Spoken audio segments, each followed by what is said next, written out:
जनता party की वरिष्ठ नेत्री, पूर्व में बिहार सरकार की डिप्टी सीएम रही, वर्तमान में बिहार सरकार के मंत्री के दायित्व का निर्वाह कर रही हैं। आदरणीय सुमित सुशांत मीडिया के प्रभारी प्रभात मालाकार जी उपस्थित हैं। मैं विनम्र निवेदन करता हूं आदरणीय रेणु देवी जी से कि वो आज के इस प्रेस वार्ता को संबोधित करें। सबसे पहले तो मैं आप सभी को हार्दिक अभिनंदन करती हूँ और आज का प्रेस वार्ता जो है हम सभी लोगों के लिए एक बहुत ही जो कहा जाए कि जो बच्चे अपने माता पिता के उम्र को नहीं समझते हुए उन पर अनर्गल जो बात करते हैं उसके बारे में मैं कुछ बताना चाहती हूँ। जैसे तेजस्वी यादव जी ने कहा कि नरेंद्र मोदी अब बुजुर्ग बोला है, तो अब बुजुर्ग का मतलब क्या होता है? आप बताइए कि नरेंद्र मोदी के तरह क्या तेजस्वी जी काम करते हैं क्या?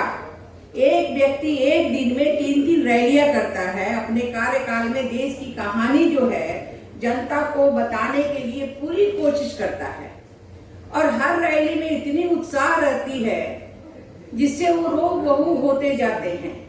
और वहां चांदी के चम्मच वाले आदमी, जो आदमी जन्म लिया उसके बाद उन्होंने चांदी के चम्मच के पर पला एक राजकुमार उत्साह एक के साथ में एक रैली नहीं कर पा रहे हैं। मोतिहारी में तो ऐसी स्थिति इनकी हो गई कि 1 मिनट में भाषण बंद करना पड़ा। पता नहीं किसी सियासती जुआन से प्रधानमंत्री को बूढ़ा कहने की हिमायत रखते हैं। तो ये सबसे बड़ी बात यह है कि एक प्रधानमंत्री बूढ़े हो रहे हैं लेकिन भारत की आर्थिक राजनीति और बौद्धिक क्षेत्र में समृद्ध कर नौजवानों का जो भारत बना दिया है, ऐसे व्यक्ति की उम्र पर टिप्पणी करना एक सियासती खेल खेलने वाला शहजादा को चुनाव में जनता ने आईना दिखाने का काम करेगी।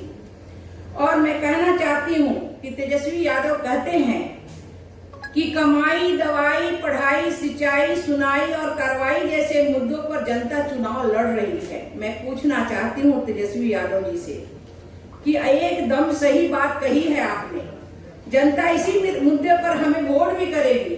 कमाई का मतलब है कि प्रधानमंत्री मुद्रा योजना, कमाई का मतलब है स्टार्टअप और मेकअप इंडिया, दवाई का मतलब है प्रधानमंत्री आयुष्मान योजना, प्रधानमंत्री जन औषधि योजना और पढ़ाई का मतलब है कि ITI नया विश्वविद्यालय, नई शिक्षा नीति और सिंचाई का मतलब है कि प्रधानमंत्री सिंचाई, प्रधानमंत्री फसल बीमा योजना और सुनवाई का मतलब है कि राम मंदिर, CA 370, कार्रवाई का मतलब है भ्रष्टाचारियों पर चोट, देश एवं विरोधी ईयर स्ट्राइक। जनता इसी मुद्दे पर हमें वोट देगी।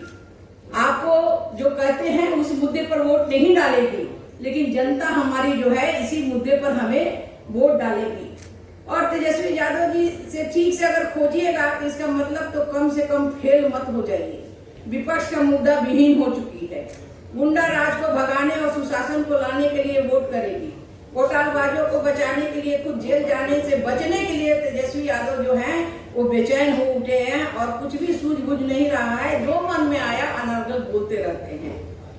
मैं तेजस्वी यादव जी, जो मोदी फोबिया आपको है, जो विकास करेगा उसी धुनी ही रमेगा। प्रधानमंत्री जी नरेंद्र मोदी के काम, विजन और गारंटी पर चुनाव जीता जाएगा। तो धुनी लालू यादव के नाम पर नहीं होगा, कोई नहीं रमाएगा। धुनी रमाएगा अगर तो वो प्रधानमंत्री के नाम पर ही रमाएगा। सिर्फ संसद नहीं बल्कि पूरा देश और विदेश में हो रहे देशवासी मोदी मोदी धुनी रमा रहे हैं। रमाए भी क्यों नहीं? आखिर इतने सालों के बाद एक व्यक्ति भारत की आर्थिक, संस्कृति और राजनीति की आजादी तो दी है।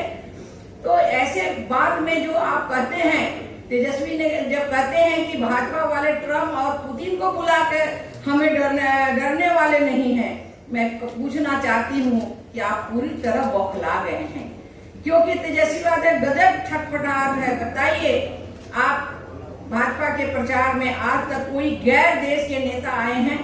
फिर इस तरह के बयान को क्या समझा जाए? क्या पाकिस्तान और चीन के फंडिंग से चलने वाले न्यूज चैनल, कोशिश जो पार्टी राजद अपने राज्य भर में अस्तित्व की तलाश कर रहा है, जो इंटरनेशनल लेवल का कर रहा है। राजद जब भी सिंगापुर से कैंडिडेट को मंगाकर चुनाव लड़वा रहा है तब से उनके नेता लोग विदेशी भाषा बोलने लगे हैं।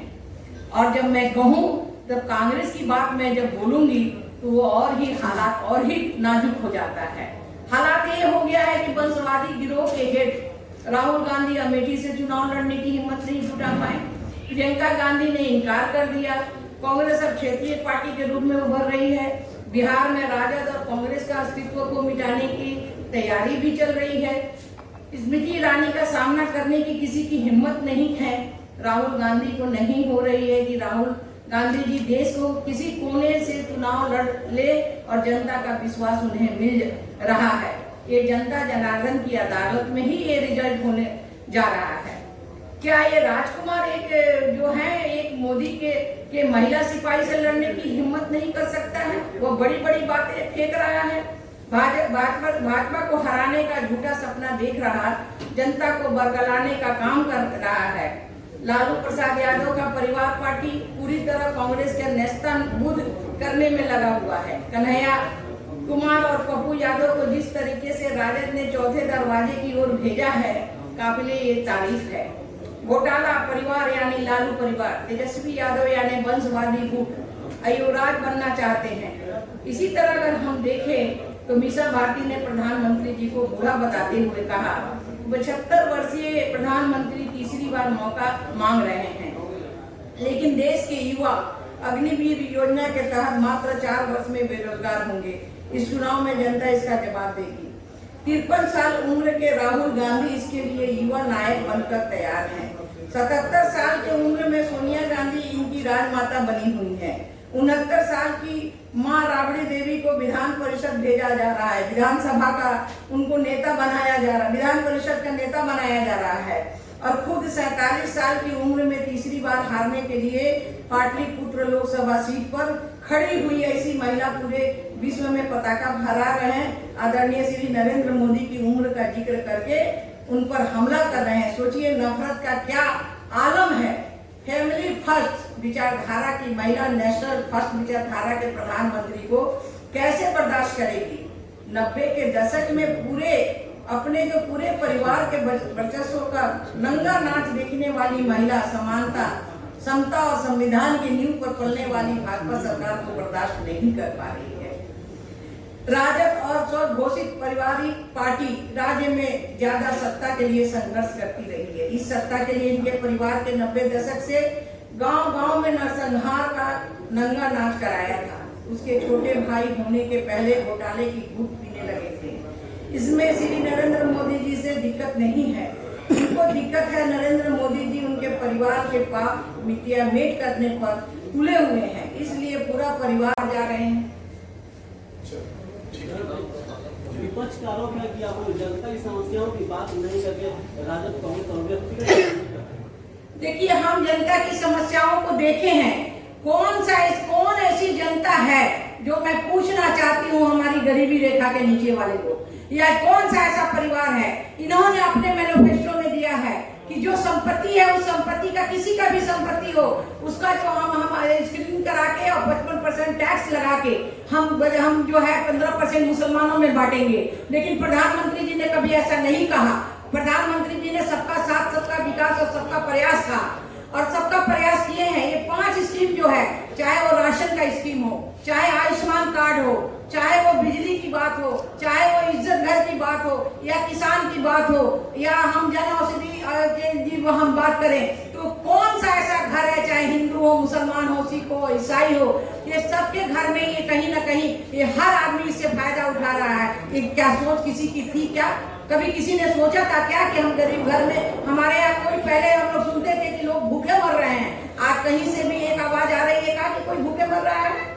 ये हमारे प्रधानमंत्री जी का सोच है कि पूरा जो है भारत 140 करोड़ की जो परिवार है वो हमारा परिवार है, और 140 करोड़ जनता भी कहती है कि जो मोदी है वो मोदी के परिवार के लोग हैं। ये चिल्लाते रहे, आएगा समय तो दिखाई पड़ेगा। मैं वैक्सीन को लेकर के सवाल अगर मोदी सरकार आए तो बेरोजगार हो जाएगी, युवा फिर से बेरोजगार हो जाएंगे। देखिए, युवा तो स्टार्टअप से मैं कही नहीं हूँ। स्टार्टअप से आज कितना बड़ा है। कभी क्या आपके यहाँ देश में एक हम लोग नोकिया मोबाइल देखते थे, आज हमारे यहाँ एप्पल मोबाइल बनने लगा। आज हमारे यहाँ विदेशों का जो हमारा जो लड़ाई का सामान बनने लगा, आज हमारे यहाँ यहाँ दवाई बनने लगा, आज हमारे यहाँ मोबाइल बनने, आज करोड़ों करोड़ बच्चे जो हैं उसमें लगे हुए हैं, स्टार्टअप की दुनिया में घूम रहे हैं। और आज यहाँ आप बिहार के बच्चों को क्या सपना दिखा रहे हैं? वही सपना दिखा रहे हैं जब पिताजी का था उस समय राज में। मैं भी उस समय थी 2000 में भी।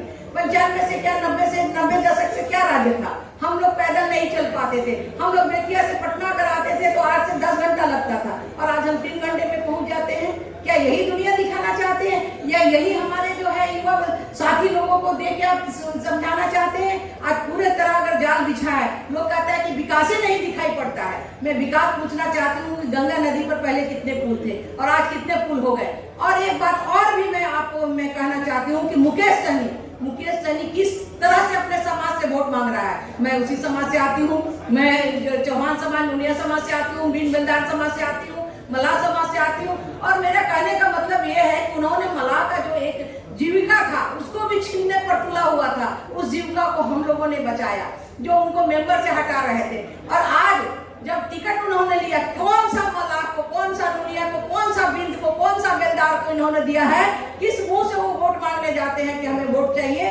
और किस तरह से उन्होंने किस समाज के लिए, हमारे समाज के लिए क्या काम किया है जो उनको वोट चाहिए? इसलिए अगर हमारे समाज में अगर किसी ने किया है, सम्मान दिया है, तो ये दिया है भारतीय जनता पार्टी। और सारा समाज एक मुश्त जो है वो Bharatiya Janata party. Ma'am, vaccine वाले पर्ची पे जो नरेंद्र मोदी की तस्वीर आती थी, वो तस्वीर अब गायब हो गई। उसको लेकर के विपक्ष सवाल खड़े कर रखी, आखिर में वो तस्वीर गायब क्यों हो गई? अभी आचार संहिता के कारण नहीं आ रहा है, ऐसा कुछ नहीं है। उस समय आचार विपक्ष संहिता सवाल खड़े कर रहे थे, तस्वीर क्यों आ गई? बहुत धन्यवाद।